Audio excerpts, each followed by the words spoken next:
Hey, so in the last episode I talked about broken color, and I'm not sure how well you could see that. So I'm going to try to do it again and bring the camera in for a close-up after I've finished with it, and make sure you can see what it is that I did with the background.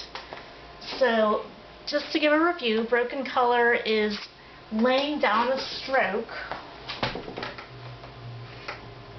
without blending it in.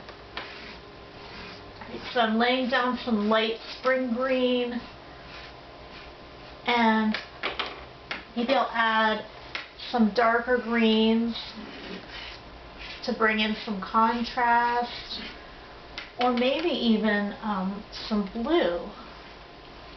So then you can really start to see some of those marks. And that can help add some interest to, maybe kind of a boring color scheme. If the colors maybe got too muddy or uninteresting. But it doesn't all have to be broken color. Some of it could be partially blended. Like over here, I'm working with some yellow, and maybe some of it could go back to being, broken color that maybe blends into this blended area. And I did want to address the foreground here.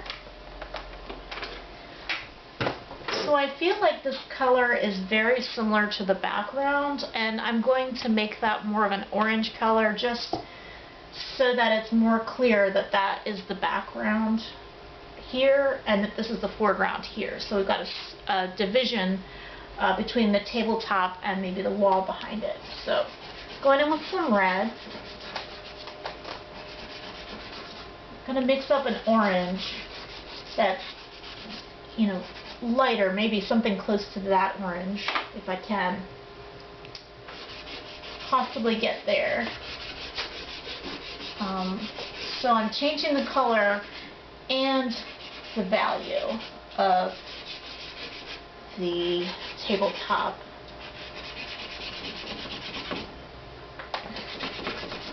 So now I went over that orange, or excuse me, the red, the bright red with some yellow to make orange.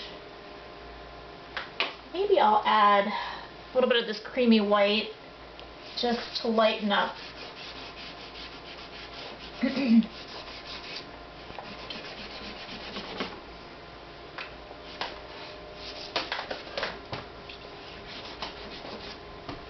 And see how that's lightening up.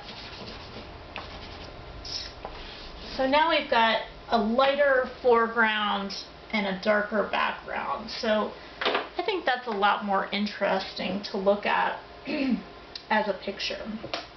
So that's all for now.